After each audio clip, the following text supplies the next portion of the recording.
નમસ્કાર. નિર્માણ ન્યૂઝની વિશેષ રજૂઆત ઝરોડ કાર્યક્રમ સાથે હું છું યજ્ઞ ત્રિવેદી. દર્શક મિત્રો, આજે ઝરોડ કાર્યક્રમમાં ચર્ચા વિચારણા કરવાની છે એક મહત્વપૂર્ણ મુદ્દાને લઈને.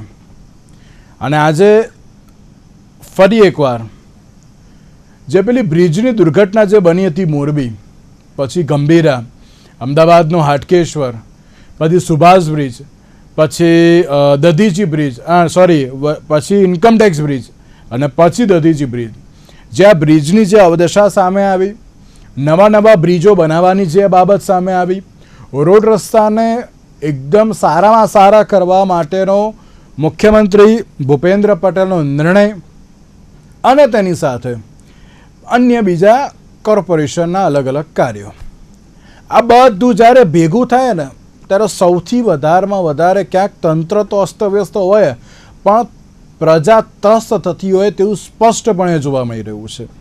અત્યારે જે ટ્રાફિકની અવદશા, તમે સવારે જે આપણે ઓફિસ આવર્સની વાત કરીએ, 10 વાગ્યાથી લઈને 12 વાગ્યા સુધીનો જે ઓફિસ આવર્સ હોય, 9 વાગ્યાથી 12 વાગ્યા સુધી રાખીએ આપણે, તો 9 થી 12નો જે ટાઈમિંગ હોય તેમાં દરેક લોકો જે ટ્રાફિકમાં ફસાતા હોય છે.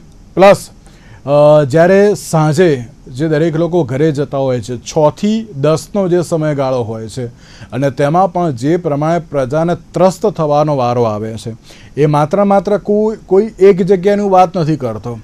આ બાજુ સુભાષ બ્રિજ બંધ એટલે બધો રોડ જે બધાને ડાયવર્ટ કરવામાં આવે રિવરફ્રન્ટ સાઈડ, અને બીજી બાજુ Vadaj circle side. Vadaj circle એકદમ પેક જોવા મળતું હોય છે. બીજી બાજુ જોવા જઈએ તો આ બાજુ આપણે એસજી હાઈવે ઉપર પણ જે બ્રિજ અત્યારે તો બની રહ્યો છે કે જેના કારણે ત્યાં પણ ત્રસ્ત છે. પ્રહલાદનગરની વાત કરવામાં આવે ત્યાં પણ અત્યારે તો જે ટ્રાફિક જામની પરિસ્થિતિ એ પણ યથાવત છે. મોટા સર્કલો જે પણ છે ને તેમાં અત્યારે મુંબઈ જેવી પરિસ્થિતિનું નિર્માણ થયું છે કે અત્યારે 2 કે 3 રાઉન્ડ પછી એ લોકોને એ સિગ્નલ ક્રોસ કરી શકે ને એ પ્રમાણેની જે પરિસ્થિતિ પણ જોવા મળી રહી છે. વિકાસ કરો એમાં કોઈ ના નથી, દરેક લોકો એ બાબતને એક્સેપ્ટ કરે છે અને તેમાં પણ આગળ જવા માટે દરેક લોકો ના નથી પાડતા. પણ આ વિકાસના નામે જે પ્રમાણે અત્યારે પ્રજા જે ત્રસ્ત થઈ રહી છે તે એક સૌથી મોટો સવાલ છે. અને બીજી બાજુ જ્યારે આ બ્રિજની જે પરિસ્થિતિ સામે આવી, જે બધા અત્યાર સુધીના હાટકેશ્વર, મોરબી, ગંભીરા, બધી આપણે પરિસ્થિતિ જોઈ, પછી પરીક્ષણની પણ બાબત સામે આવી, પણ પછી પણ પરીક્ષણના નામે ક્યાંક મીંડું જોવા મળ્યું, તે પણ એક સવાલ છે. ચલો, સુભાષ બ્રિજને તો 50 વર્ષ થઈ ગયા, એટલા માટે ક્યાંક ત્યાં એમ કહેવાય ને કે ના થોડું ઘણા સમારકામની જરૂર પડે, બળ ઓબ્વિયસ છે, દરેક લોકો સમજે છે. પણ એ પેલી તિરાડ પડી ત્યારે જ ખબર પડી. દધીચી બ્રિજના તો હજુ 15 વર્ષે નહીં થાય ત્યાં તો સળિયા દેખાવા માંડ્યા. અને બીજી બાજુ જે એ તો 15 વર્ષની વાત થઈ, ઇન્કમટેક્સનો બ્રિજ હજુ હમણાં બન્યો છે ને તેમાં પણ જોઈન્ટ એક્સપાન્શનમાં ખામી સર્જાઈને અમે બોલ્ટ નીકળી ગયા હોય એવી બાબત જે સામે આવી. એટલે સવાલ એ છે કે કામ કરો છો પણ અત્યારે કયા પ્રકારનું કામ, શું ક્વોલિટીવાળું કાર્ય અત્યારે થઈ રહ્યું છે?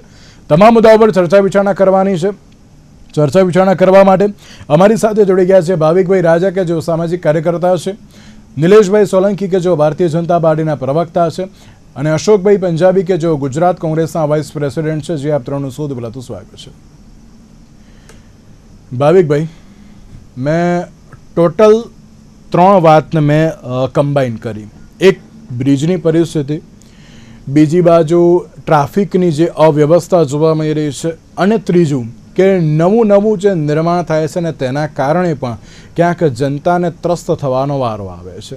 અને આમાં એ જ બાબત છે કે તંત્ર અસ્તવ્યસ્ત જોવા મળી રહ્યું છે પણ જનતા એ ત્રસ્ત જોવા મળી રહી છે. ભાવિકભાઈ, આપની પ્રતિક્રિયા. હા યજ્ઞભાઈ, વાત એકદમ સાચી છે. એકચ્યુઅલી મુશ્કેલી ત્યાં પડે છે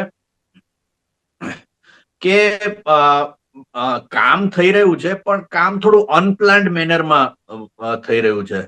એટલે માન લો કે એની વ્યવસ્થિત રીતના એ થતું હોય, એનું બરાબર પ્લાનિંગ કરીને જો એ થતું હોય તો છે ને કોઓર્ડિનેશનનો એનો અભાવ ના જોવા મળે.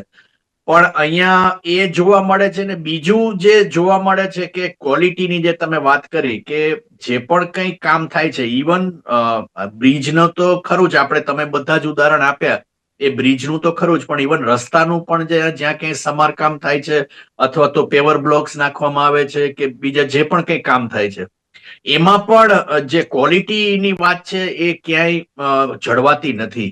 એટલે એના કારણે બહુ મુશ્કેલી થાય છે. અને ટ્રાફિકની વાત કરીએ તો અત્યારે ટ્રાફિકમાં કોઈ પણ જગ્યાએ અત્યારે ટ્રાફિક પોલીસ પોતે ક્યાંય હાજર નથી હોતા. ટોટલિટીમાં સીસીટીવી પર એ થાય છે. કાં તો એ લોકો હાજર હોય તો કોઈ ખૂણામાં ઉભા રહીને ચલણ કાપતા હોય કે એ પ્રકારની પરિસ્થિતિ જોવા મળે છે.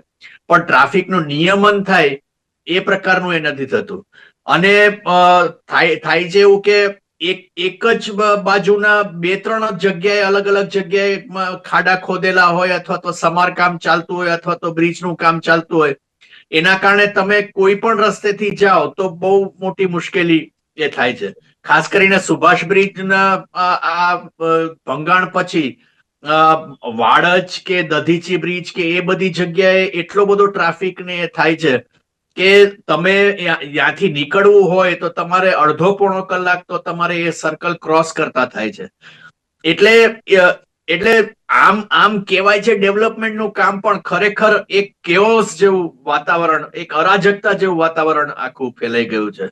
યજ્ઞભાઈ, બિલકુલ સાચી વાત છે. અને જે અત્યારે અસ્તવ્યસ્ત જે તમે કહો છો, પણ ભાવિકભાઈ, ઘણા બધા વ્યક્તિઓ અત્યારે છે ને, હવે પૂર્વથી પશ્ચિમમાં હોય કે પશ્ચિમથી પૂર્વમાં જવું તો લોકોએ ના જ પાડે કે અમારે ભાઈ જવું જ નથી.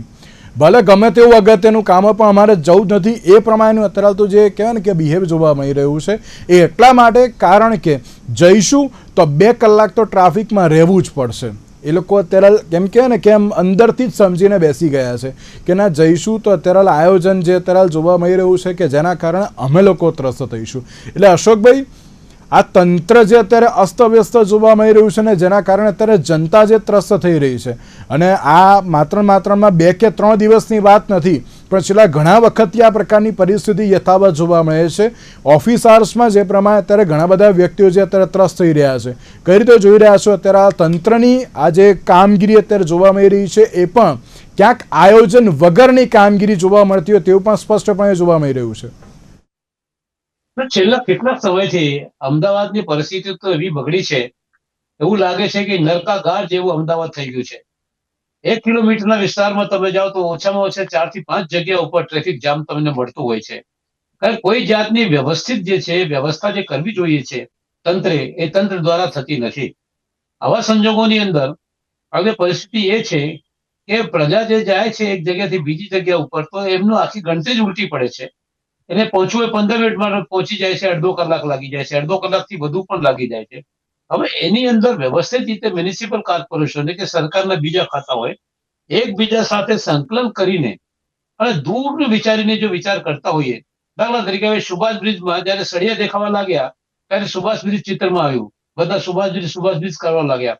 હકીકતમાં તો એમની જે સારકામ જે છે એ પહેલાથી જ થવું જોઈએ, અને એક નિયમ પ્રમાણે, સમય પ્રમાણે દરેક બ્રિજ જે છે એની દેખભાલ થવાની જરૂર છે. જેમ હાટકેશ્વરમાં થયું કે બ્રિજ તોડવાની અંદર સાલો લાગી ગયા છે, બ્રિજને ત્યાંથી ખસેડવામાં વર્ષો લાગી ગયા છે. તો આવા સંજોગોની અંદર આપણે કહી શકીએ છીએ કે આમાં તંત્રની સૌથી મોટી ઘોર નિષ્ફળતા છે, અને એનું કારણ છે વ્યવસ્થિત રીતે ચાલતું ભ્રષ્ટાચાર. અમદાવાદ મ્યુનિસિપલ કોર્પોરેશનમાં તો ભ્રષ્ટાચાર એટલું છે કે ભ્રષ્ટાચાર સિવાય કોઈ કામ જ થતું નથી. આવા સંજોગોમાં સરકાર જે છે હાથ ઉપર હાથ ધરીને બેસી રહે એ પણ ના ચાલે, કારણ કે અલ્ટિમેટલી જવાબદારી તો સરકારની હોય છે.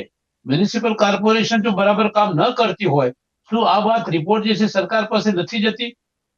સરકારના ધારાસભ્યો, સરકારના મંત્રીઓ અમદાવાદમાંથી નથી નીકળતા? બધું થાય છે તો કોઈને કશું પડી નથી. એટલે અરાજકતા જેવી પરિસ્થિતિ છે એ હકીકત છે. નિલેશભાઈ, કોર્પોરેશન દ્વારા ચલો સારું કામ કરવામાં આવે છે, અમે ના નથી પાડતા કે ના, એક જાહેર જનતાને અત્યારે એક સુખરૂપ રસ્તો મળી શકે કે પછી જગ્યા મળી શકે એના માટે કાર્ય કરવામાં આવે છે. પણ આ ગઢ વહીવટ જે અત્યારે તો જોવા મળી રહ્યું છે કે જેના કારણે અત્યારે એમ કહેવાય ને કે ક્યાંક લોકો અત્યારે ત્રસ્ત થઈ ગયા છે કે હવે આમાંથી નીકળવું કેવી રીતે. જો મેં જે રીતે હમણાં કહ્યું ને કે ઘણા બધા વ્યક્તિઓ એમ કહેતા કે ભાઈ અમારે પશ્ચિમમાં અત્યારે નથી જવું, કેમ કે વચ્ચે ટ્રાફિક નડે. ભાઈ મારે પૂર્વમાં અત્યારે નથી જવું, કેમ કે વચ્ચે ટ્રાફિક નડે. એટલે આ પ્રકારનું જે આયોજન વગરનું અત્યારે જે આ ખોદકામ, જે આ બ્રિજ બનાવવાની જે બાબત, અને તેમાં પણ દુકાળમાં અધિક માસ કે આખો સુભાષ બ્રિજ જ બંધ કરી નાખ્યો, કે જે પૂર્વથી પશ્ચિમમાં આવવા માટેનો મુખ્ય એક રસ્તો અત્યારે હાલ ગણવામાં આવતો હતો અને તેમાં જ આ પ્રકારની પરિસ્થિતિ. એટલે શું પહેલાં અત્યારે હાલ એમ કહેવાય ને કે આયોજન કરો પણ પ્રોપર વેમાં કરો, કે એના કારણે અત્યારે ક્યાંક તંત્ર તો અસ્તવ્યસ્ત છે પણ તેની સાથે સાથે જનતાને આ તો ભોગવવાનો વારો આવે છે. નિલેશભાઈ. એકનાભાઈ, સાચી વાત છે કે નાગરિકો માટે અને નાગરિકોથી બનેલી આ સરકારના તંત્ર છે. એટલા જ માટે કે જે સુભાષ બ્રિજની વાત થઈ, તો સુભાષ બ્રિજમાં જે રીતે નિયમિત રીતે એનું એક્ઝામિનેશન થતું હતું, વારંવાર એનું રિપોર્ટિંગ થતું હતું, અને એ રિપોર્ટિંગના અર્થે જ્યારે જાણવા મળ્યું કે ભાઈ આ બ્રિજમાં ક્ષતિ છે, થોડી દુર્ઘટના બની શકે, જે દુર્ઘટના ન બને માટે રસ્તો બંધ કરવામાં આવ્યો. એ પછી રૂરકી હોય, આઈએમ હોય, આ બધાના રિપોર્ટ આવ્યા અને પછી ખબર પડી કે આમાં થોડી વધારે મરામત કરવાની છે. અને આપણને ખ્યાલ છે કે ભાઈ 50 વર્ષથી વધારે થયું હોય તો થતું હોય. બીજા રૂટમાં જે સુભાષ બ્રિજનો જે રોડ બંધ કરવામાં આવ્યો, તો એનો વૈકલ્પિક વ્યવસ્થા રિવરફ્રન્ટ થઈને જે પૂરવામાં આવે છે, રિવરફ્રન્ટ થઈને શાહીબાગની બહાર નીકળીને તરત જ રિવરફ્રન્ટમાં જોઈન્ટ થાય સીધા ડફનાળા નીકળાય છે, એ વ્યવસ્થા પણ કરવામાં આવી છે. બીજા બ્રિજની વાત કરીએ, આજે અમદાવાદમાં 93 થી વધારે બ્રિજ કાર્યરત છે. કારણ કે આજે અમદાવાદથી ગાંધીનગર જવું હોય તો તમારે 45 થી 40 મિનિટમાં ગાંધીનગર પહોંચી શકાય છે. પહેલા આટલા બ્રિજ નહોતા. હું આપને મુખ્યત્વે કહી શકું કે નવા બ્રિજ કેમ ડેવલપ કરવામાં આવે છે. તમે આખી એક એની પેટર્ન સમજો તો ખ્યાલ આવશે કે અમદાવાદ હવે ચારે બાજુથી એક ડેવલપમેન્ટ થઈ રહ્યું છે. 2 વ્હીલર 4 વ્હીલર રોજ આપણે આંકડા ખાલી જોઈએ છે તો હજારોમાં 2 વ્હીલર 4 વ્હીલર નવા રોડ ઉપર આવી રહ્યા છે. જૂના તો છે જ, એની તો કાઉન્ટિંગ અલગ જ છે.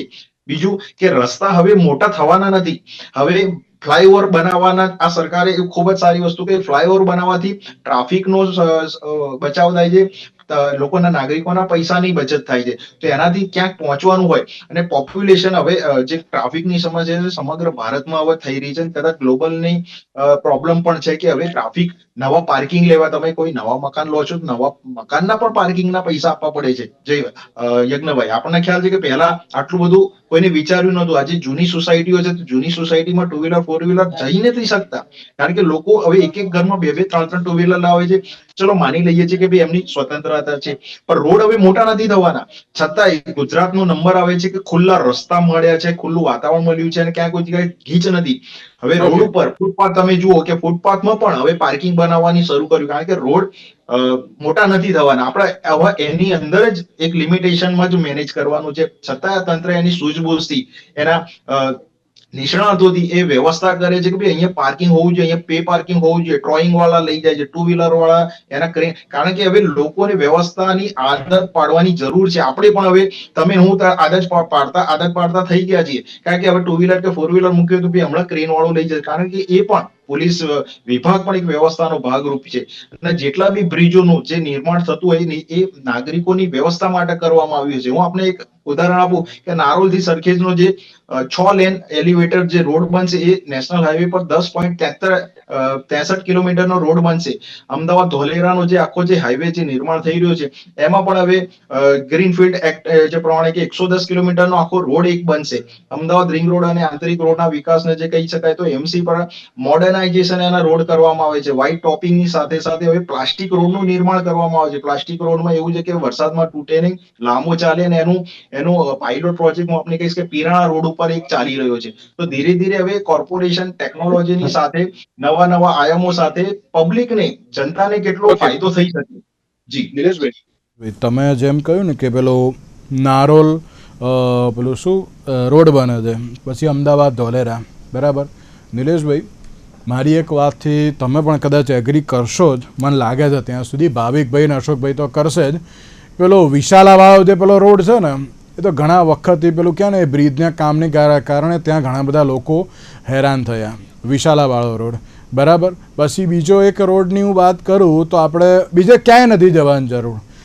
આ અમદાવાદ જે પકવાન ચાર રસ્તાથી તમે કર્ણાવતી ક્લબ સાઈડ જાઓ, ત્યાં જે બ્રિજ બને છે તેમાં રાત્રે 9 વાગ્યા સુધી સાહેબ એટલો બધો જે ટ્રાફિક હોય છે કે લોકોને અત્યારે ક્યાં જવું ને કેવી રીતે જવું એ જ ક્યાંક ખબર નથી પડતી.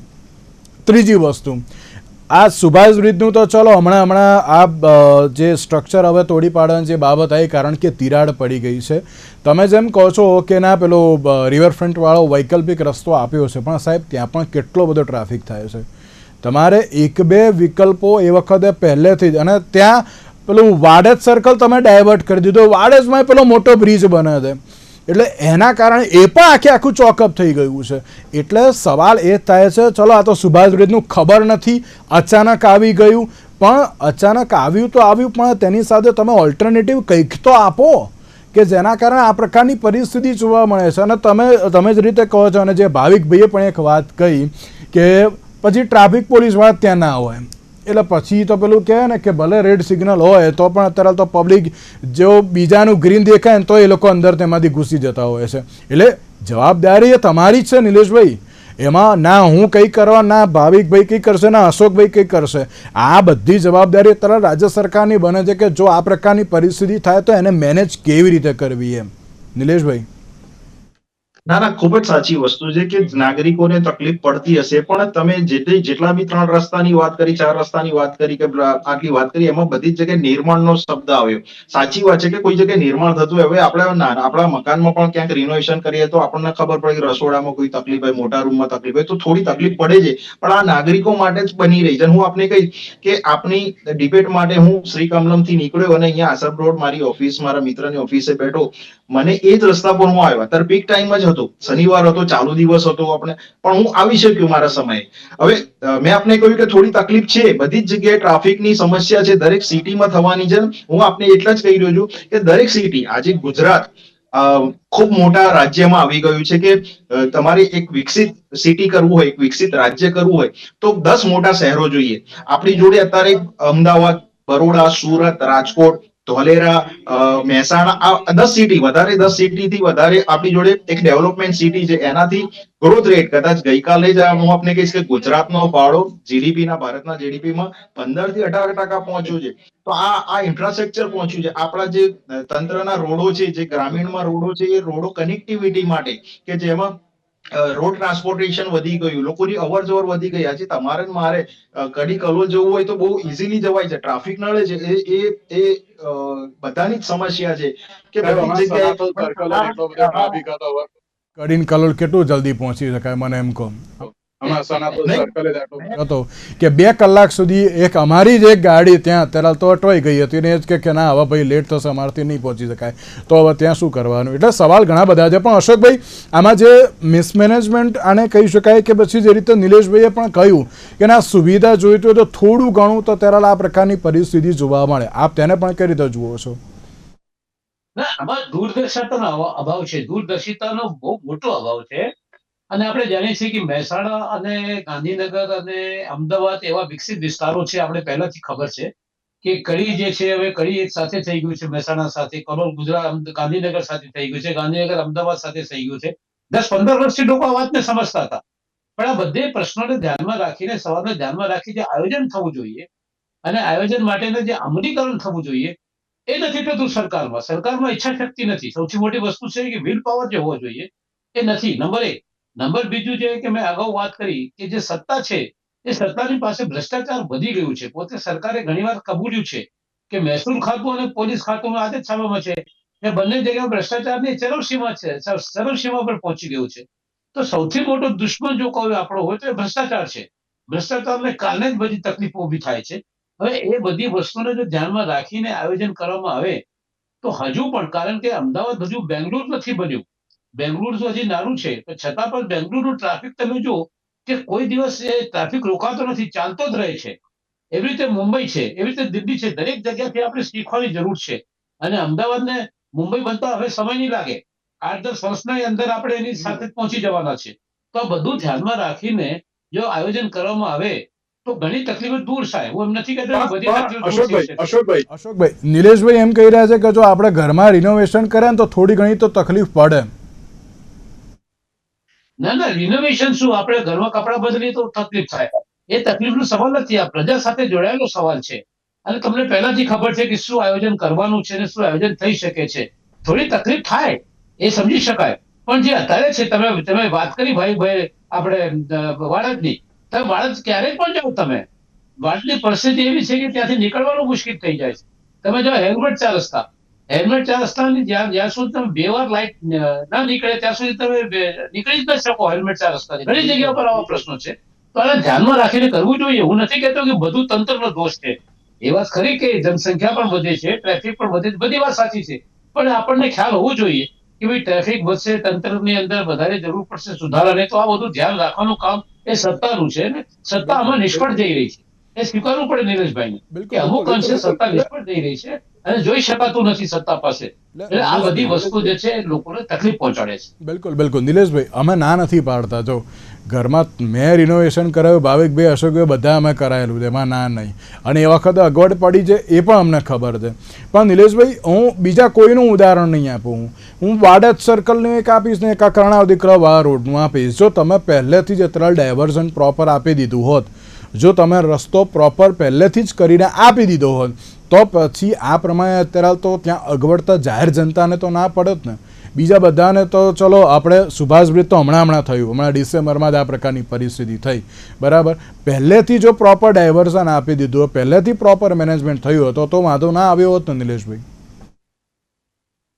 યજ્ઞભાઈ, તમારી વાત વ્યાજબી છે. તો હું આપને કહું કે ક્યારેય કોઈ જગ્યાએ કોઈ બ્રિજ બનતો હોય, સુભાષ બ્રિજ ની આપણે એક ઉદાહરણ તરીકે લઈએ, કારણ કે આપણા બધાનો રોડનો અવર જવરનો એરિયા છે.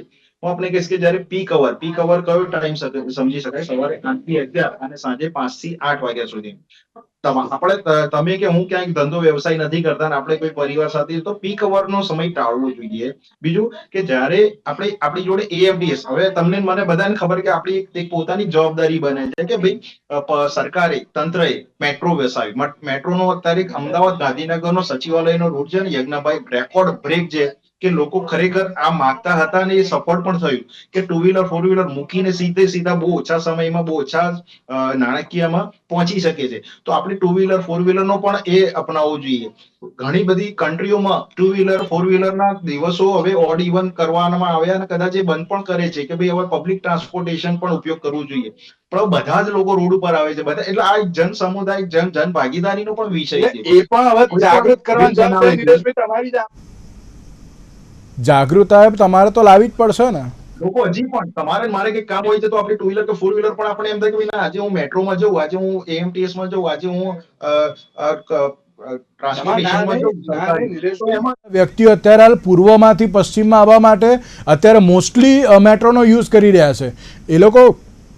એ લોકો એમ જ કહે છે કે ના, કોઈ પણ ટ્રાફિકમાં હમણાં નડવાનું ના થાય એમ. બીજું કે ડાયવર્ઝન, કોઈ પણ પ્લાન બનાવતા હોય એન્જિનિયર, ત્યારે ડાયવર્ઝન આપવાનું પહેલું કામ હોય છે. હું આપને કહીશ કે જયારે આ સુભાષ બ્રિજ નું બંધ છે તો દધીજી બ્રિજ જે અત્યારે હાલ ઇન્દિરા બ્રિજ, ચીમનભાઈ પટેલ બ્રિજ, કેટલા 17 પોઈન્ટ જે ડાયવર્ઝન કરવામાં આવ્યા છે અને 150 થી વધારે પોલીસ કર્મીઓ દરેક જગ્યાએ તમને જોવા મળશે અને ડાયવર્ઝન આપેલું છે. ક્યાંય કોઈ જગ્યાએ હું આવ્યો અને હું પીક અવરમાં જ આવું, પોલીસ કર્મી નથી જોવાતા.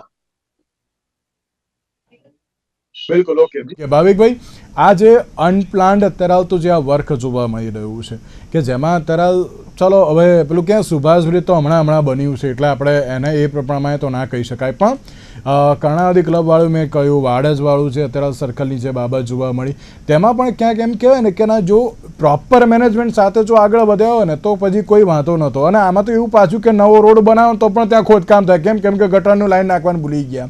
એ પણ પ્રકારની પરિસ્થિતિ જોવા મળતી હોય છે ઘણી બધી જગ્યાએ. ભાવિકભાઈ, રોડ બંધ છે કેટલા સમયથી? એનો કોઈ નિકાલ થતો કેટલા સમયથી? યજ્ઞભાઈ 5 સેકન્ડ એક જોડવા માંગીશ. યજ્ઞભાઈ, હું પોતે ઈસનપુર રહું છું. ત્યાં મેં આપને કહ્યું કે નારોલનો બ્રિજ બની રહ્યો છે. હું પોતે ત્યાં જઈને તો પહેલા તંત્રએ વૈકલ્પિક રસ્તો ખોલ્યો જે પીરાણાથી જે કહી શકાય. પછી રસ્તો અત્યારે ખૂબ જ સારો બન્યો છે, અવર જવર થાય છે, હાઈવે છે, લોકો બધા ત્યાં જોડાય છે.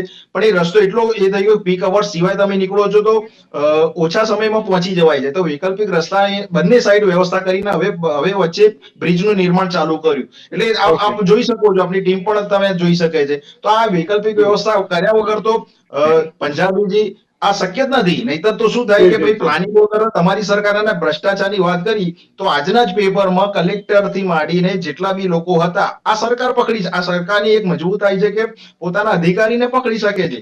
તો ભ્રષ્ટાચારને તો ભ્રષ્ટાચાર થવા દે છે. એની ઉપર હું અલગથી નિલેશભાઈ, એની ઉપર હું અલગથી ડિબેટ કહીશ, તમને બધાને બોલાય સમાના આને. જી ભાવિકભાઈ, આપ શું કહેશો? યજ્ઞભાઈ, હું બહુ ફ્રેન્કલી કહું તો આમાં જે મુખ્ય વલણની મુશ્કેલી છે, એટલે આમાં આ વલણમાં છે ને લોકો કેન્દ્રમાં નથી. આખા જે બધા કઈ કામ થાય છે એ લોકોની સુખાકારી માટે કે લોકોની સુવિધા માટે એના માટે થઈ રહ્યા છે એવું નથી. એકચ્યુઅલી મોટા ભાગે એ કોન્ટ્રાક્ટરો માટે, કોર્પોરેટ માટે, એના માટે કામ થઈ રહ્યા છે. અને આજે ટ્રાફિકની સમસ્યા છે તો ખરેખર એ જોવા જાવ તો એ તંત્રની નિષ્ફળતા છે કે એ લોકો પબ્લિક ટ્રાન્સપોર્ટને આટલા એ કરી ના શક્યા, જેના કારણે માન લો કે આ 2 વ્હીલર 4 વ્હીલરની સંખ્યા ઓછી થાય. આજે મેટ્રો આટલું સરસ એ લોકોએ ચાલુ કર્યું અને મેટ્રોથી નો ડાઉટ પૂર્વથી પશ્ચિમ અને પશ્ચિમથી પૂર્વ જવામાં બહુ જ સરળતા પડે છે, કે ઇવન ગાંધીનગર જવાની પણ સરળતા પડે છે. પણ 10 વાગે બંધ થઈ જાય છે અને ગાંધીનગર જવા માટે 7:45 8 વાગે બંધ થઈ જાય છે. અને ફ્લાયઓવર બધા જે થાય છે કે ડેવલપમેન્ટના બધા જે કામ થાય છે, લોકોને ક્યારે પૂછવામાં આવે છે? લોકોને તો ક્યારે પૂછતા નથી કે ભાઈ તમારે આની જરૂર છે કે નથી. અથવા તો માન લો કે જે નાગરિકો છે એ નાગરિકોને ભેગા કરીને માન લો કે એ લોકોની કમિટી બનાવે. એ લોકો બહુ મોટા એક્સપર્ટ લોકોની પણ જરૂર નથી. આ બધામાં કોઠાસૂઝ વાળા વડીલો હોય, આપણે ઘરમાં વડીલને પૂછીએ કે ભાઈ કઈ રીતના કરવું તો સરળ પડે, એવી રીતના આપણા જે સોસાયટીમાં રહેતા હોય વડીલોને તો આપણે પૂછવું જોઈએ ને. એટલે લોકો કે કેન્દ્રમાં નથી, એટલે એના કારણે આ બધી મુશ્કેલી થઈ રહી છે. બિલકુલ સાચી વાત છે. આવે લોકાભિમુખ આવે તો આમાં સુધારો થઈ શકે. બાકી તો હજુ બીજા 1000 ફ્લાયઓવર બની જાય તો પણ આ સમસ્યાનો ઉકેલ આવવાનો નથી. અને એક 30 સેકન્ડમાં ખાલી એક જ જવાબ ભાવિકભાઈ, લાગે છે હવે પબ્લિક ટ્રાન્સપોર્ટેશનને પણ હવે થોડું પ્રોત્સાહન આપવું જોઈએ તેમ, કેમ કે ઘણા બધા વ્યક્તિઓ છે કે જે પૂર્વથી પશ્ચિમમાં આવવા માટે કાં તો પછી પશ્ચિમથી પૂર્વમાં જવા માટે મેટ્રો કે પછી અન્ય કોઈ પણ રૂટનો જે યુઝ કરતા હોય તો લોકોએ પણ હવે તેમાં આગળ વધવું બહુ જરૂરી છે એવું લાગી રહ્યું છે. ના, બિલકુલ બિલકુલ. અને એટલા માટે તો જે એએમટીએસ ની બસને જે અડધા જેવી જે પ્રાઇવેટાઇઝ કરી છે એના બદલે ફરી પાછું કોર્પોરેશને લઈ લેવું જોઈએ. અને એએમટીએસ ની રૂટ હજુ પણ ખૂબ જ વધારવા જોઈએ. જે પ્રમાણે પોપ્યુલેશન વધ્યું છે એ પ્રમાણે એના રૂટ વધારે નથી. અને મેટ્રોમાં પણ એના રૂટ વધારવા જોઈએ, એના ડબ્બા વધારવા જોઈએ. અને એ રીતના માનો કે તંત્ર દ્વારા પ્રોત્સાહન આપવામાં આવે તો લોકો તો એ પબ્લિક ટ્રાન્સપોર્ટનો ઉપયોગ કરવા માંગે જ છે. એને તંત્ર દ્વારા પ્રોત્સાહન મળે એ બહુ જરૂરી છે. બિલકુલ બિલકુલ. ભાવિકભાઈ, નિલેશભાઈ અને અશોકભાઈ, આપ ત્રણ અમારી સાથે જોડાયા તેના માટે ખૂબ ખૂબ આભાર. Thank you so much. દર્શક મિત્રો, જે પ્રમાણેની બાબત એક જ યથાવત છે કે ક્યાંક તંત્રનો આગળ વહીવટ અત્યારે હાલ તો મિસમેનેજમેન્ટ જે જોવા મળી રહ્યું છે તે હવે પ્રોપર ક્યારે થશે તે તો આવનારો સમય જ બતાવશે. અને ક્યાં સુધી જાહેર જનતાને હાલાકી ભોગવવું પડતું રહેશે તે પણ હવે એક સવાલ જોવા મળી રહ્યું છે. આજના વિશેષ કાર્યક્રમમાં મને આપશે. નમસ્કાર.